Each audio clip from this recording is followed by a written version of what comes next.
नमस्कार दोस्तों, मैं हूं दीपक सिंह और आपका स्वागत है हमारे YouTube channel DK smart study में।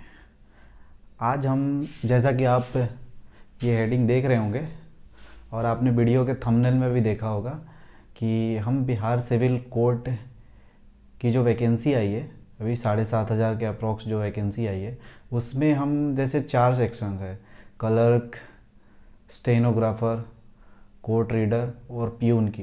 तो आज हम बस क्लर्क के एग्ज़ाम के लिए बात करेंगे। और क्लर्क जो है, क्लर्क के एग्ज़ाम से रिलेटेड इसके सिलेबस और एग्ज़ाम की प्रिपरेशन किस प्रकार से हम करें, हम आज इस वीडियो में हम इसके बारे में डीपली जानेंगे कि कोई स्टूडेंट्स मिस्टेक ना करे किसी टाइप का। और अगर अभी हमारे एग्ज़ाम में अप्रॉक्स 4 to 5 मंथ्स हैं, बिहार है तो बिहार में 3 से 4 मंथ तो लग ही जाएंगे एग्ज़ाम होने में। तो बाकी अभी तो जितना हमें डिटेल्स मिला है आयोग के तरफ से या जो नोटिफिकेशंस में, उसके हिसाब से या फिर हमने जो कुछ अपने एक्सपीरियंस और उससे हमने जो सिलेबस के बारे में जो डिटेल्स हमने निकाली है, उसके बारे में हम आपको आज बताने जा रहे हैं। पहले तो विभाग ने प्री एग्ज़ाम के बारे में बोला है, लेकिन ये कब बोला है? उसने एक नोटिफिकेशन में एक ऐसी लाइन लिखी है कि फॉर्म बहुत ज़्यादा हो जाने पे, मतलब उसकी जो संख्या है वो ज़्यादा स्टूडेंट्स होने के बाद हम प्री एग्ज़ाम लेंगे। अभी ये कंफर्म नहीं किया है कि प्री एग्ज़ाम लेंगे। प्रीलिम्स कब लेगा? जब उसकी फॉर्म्स की संख्या बहुत ज़्यादा हो जाएगी या एग्ज़ाम देने वाले स्टूडेंट्स की संख्या। तो ये तो नॉर्मल सी बात है यार कि बिहार है और बिहार में फॉर्म भरा जा रहा है, तो प्रीलिम्स एग्ज़ाम होना तो नॉर्मल है, मतलब होना ही है। आयोग ने क्लियर नहीं किया है बट उसको लेना ही है। अब रही बात प्रीलिम्स की, उसने ना कोई सिलेबस और किसी चीज़ की जानकारी दी नहीं है उसने, लेकिन ये चीज़ बोला है कि जो मेंस का होगा उसी टाइप में हम ऑब्जेक्टिव टाइप एग्ज़ाम लेंगे। मतलब ये जो एग्ज़ाम होगा वो ऑब्जेक्टिव टाइप होगा। तो ये तो प्रिपेयर रहना है खुद से कि हमें प्री एग्ज़ाम देना है, इसके लिए कोई और नहीं है। सेकेंड ऑप्शन है, हम सेकेंड जो हमारा वो है फेज़ है वो है मेंस। तो ऐसे तो मेंस के बारे में डिटेल्स दिया गया है, लेकिन प्रीलिम्स एग्ज़ाम के बाद ही मेंस होना है, ये नॉर्मल सी बात है। अब रही बात मेंस में क्या क्या पूछा जाएगा। मेंस में Hindi, GK GS, maths, English, computer और रीजनिंग। अब आइए अब अपन आते हैं हिंदी पे। हिंदी जो है 20 नंबर की है, इंग्लिश 20 नंबर की है। ये जो दोनों होंगे ये डिस्क्रिप्टिव होंगे ये। मतलब ये जो एग्ज़ाम होगा इसको हम रिटेन करना है, मतलब ऑब्जेक्टिव टाइप एग्ज़ाम ये नहीं होगा। ये जो 20 नंबर की हिंदी और 20 नंबर की जो इंग्लिश है ये होगा रिटेन एग्ज़ाम। मतलब इसे हमें इसमें ऐसे कॉम्प्रिहेंशन, लेटर, इस टाइप के कुछ होंगे। तो अभी हमारे पास एग्ज़ाम के लिए अप्रॉक्स 3 मंथ्स हैं, तो ये ऐसे और लेटर कोई बहुत बड़ा इशूज़ नहीं है। मुझे ऐसा लग रहा है अगर हम अच्छे से पढ़ें, अच्छे से हम तैयारियां करें तो ये ऐसे और लेटर्स लिखना मतलब कोई बहुत बड़ा इशू नहीं है। हाँ, बट इसमें एक सबसे बड़ा झोल है, अगर बिहारी भाषा में बात करें, सबसे बड़ा जो झोल है कि इसमें जो एग्ज़ामिनर होगा, जो कॉपी चेक कर रहा होगा, वो आपके रिटेन पे कितना एक नंबर देता है वो उसके ऊपर डिपेंड करता है। आपने भले ही अपने 20 में अप्रॉक्स आपको लगता है कि मैंने 18 मार्क्स का लिख दिया है या मैंने 18 मार्क्स लाने लायक मैंने किया है या 15 मार्क्स लाने लायक किया है, बट वो जो चेक कर रहा है कॉपी उसके ऊपर डिपेंड करता है कि वो इसमें 20 में आपको देगा कितना। उसको ऐसा लगा कि आपने कुछ अच्छा नहीं लिखा तो आपको 10 नंबर भी दे सकता है। तो सबसे बड़ा जो सवाल उठ रहा है ना बिहार के एग्ज़ाम में वो इसी पेपर पे है। अब आप समझ गए होंगे। आते हैं अपन जीके पे, जीके और जीएस ये है 15 नंबर का है, बट ये ऑब्जेक्टिव होगा।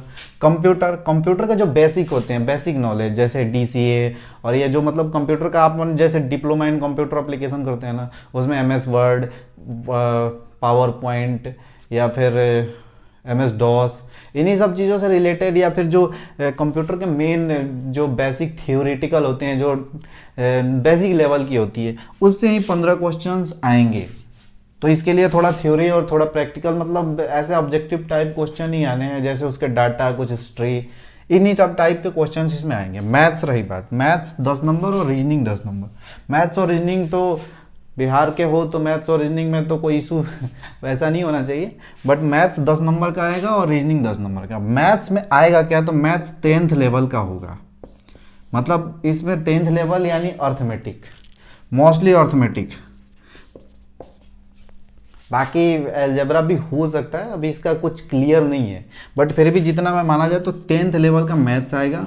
और रीजनिंग भी कोई बहुत ज़्यादा टफेस्ट नहीं आना चाहिए, कोई बहुत बड़ा एग्ज़ाम नहीं हो रहा है, कोई एसएससी बैंकिंग या फिर उस टाइप का एग्ज़ाम नहीं है, कलर क्लियर लेवल के बैंक पीओ का, जिसमें हमें रीजनिंग बहुत ही टफ लेवल का तो नहीं मिलने वाला है। हाँ, इसका जीके जो होगा ना, वो मुझे ऐसा लग रहा है कि अच्छा खासा थोड़ा कॉम्प्लिकेटेड आ सकता है। अब ये बात करते हैं इंटरव्यू, तो इंटरव्यू तो मुद्दा ही नहीं है, ये क्लियर करके जाइए। अब बिहार है तो इंटरव्यू में देखेंगे क्या होगा, बट हमें अपने तरफ से पूरे तरीके से प्रिपरेशन करके चलना है। अब आते हैं हम, इसके सिलेबस की तो बात हो गई, अब हम बात करेंगे कि तैयारी कैसे किया जाए। अभी हमारे पास इसकी तैयारी के लिए अप्रॉक्स 3 to 4 मंथ्स हैं, 3 to 4 मंथ्स हैं। 3 से 4 महीने में हम क्या कर सकते हैं, तो आप पहले तो सबसे फर्स्ट ऑफ ऑल में कोई क्लासेस ज्वाइन कीजिए जो मैथ्स, रीजनिंग, मेन तो ये है, बाकी जो कंप्यूटर का भी जो बेसिक नॉलेज दे सके। जीके जीएस तो है ही, उसको तो हमें लेके ही चलना है। और ऐसे और लेटर के, इसके लिए भी हम प्रिपरेशन कराएंगे, या आप कोई भी क्लासेस ज्वाइन कीजिए। सीरियसली पढ़ना है तो सीरियसली पढ़ना है हमें। अगर हम बिहार में कुछ ऐसे 7,500 वैकेंसी आई है तो कम नहीं है, बहुत है। कोर्ट में पता नहीं कितने दिनों बाद वैकेंसी आई है, और कोर्ट की जो एक नौकरी है ना, मतलब एक क्या बोलें, उस नौकरी की तो कोई बात नहीं है, क्लर्कियल नौकरी है जो भी है।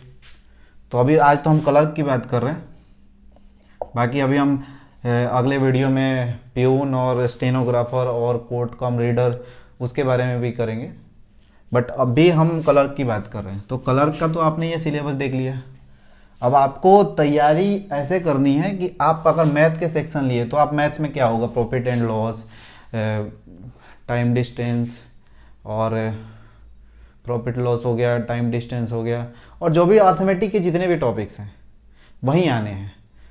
अर्थमेटिक बहुत कोई वो नहीं है, अर्थमेटिक अगर हम थोड़े दिन प्रैक्टिस करें तो अच्छी हो जाती है हमारी। रीजनिंग भी बेसिक लेवल का आएगा, बहुत कोई टफ नहीं आना। तो हम एक करके मैथ्स, रीजनिंग, इन सब के टॉपिक शुरू करेंगे।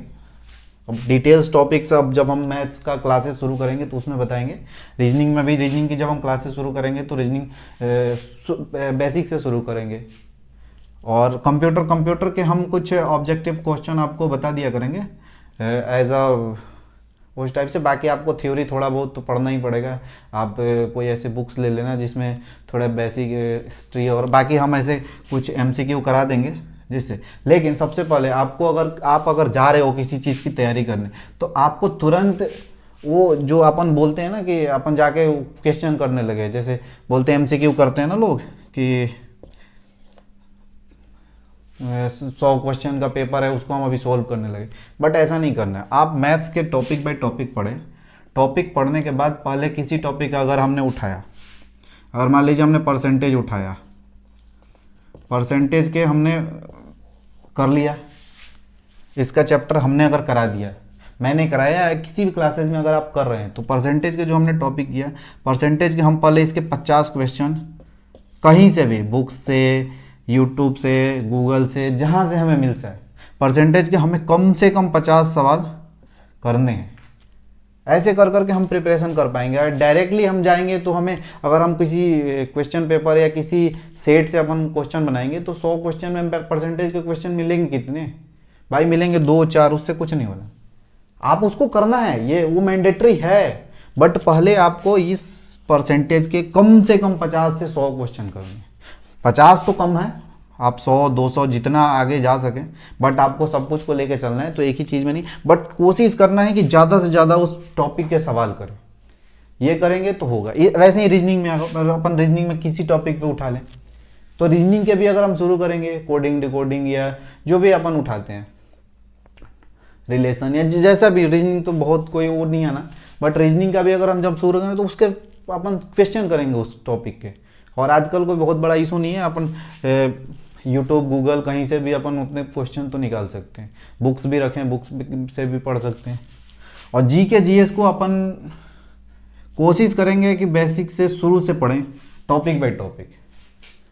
मेरा तो ये उद्देश्य है कि मैं जीके के क्लासेज एक शुरू करूँगा जिसमें अपन एनसीईआरटी बेस पे पढ़ाई करेंगे।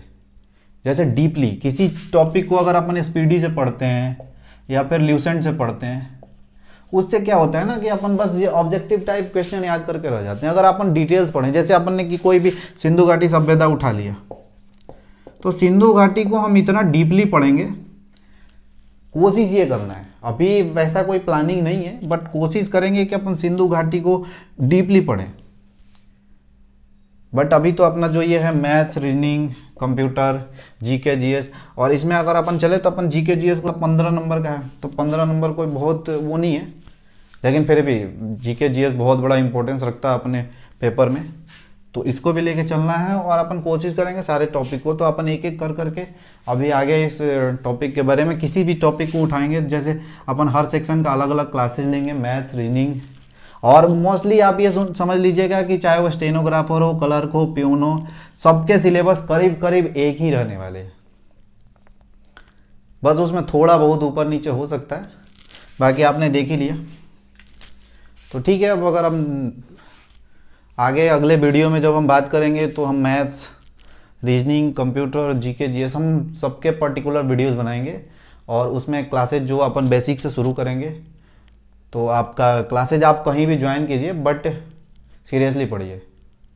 अगर बिहार में जॉब लेना है तो सीरियसली पढ़ना ही पड़ेगा, कंपटीशन बहुत ज़्यादा है, इसलिए हमारे तरफ से आपको बेस्ट ऑफ लक। और फॉर्म अभी फिलिंग चल रहा है, तो आप लोग फॉर्म फिलअप कर लीजिए। अगर कोई डाउट या कुछ भी हो रहा है फॉर्म फिलिंग में, तो आप कमेंट सेक्शन में हमें कमेंट ज़रूर कीजिए। अगर हमारे द्वारा दिया गया वीडियो की जो भी जानकारी आपको अच्छी लगी हो, तो हमारे वीडियोज़ को लाइक और शेयर करना ना भूलें। Okay, thank you.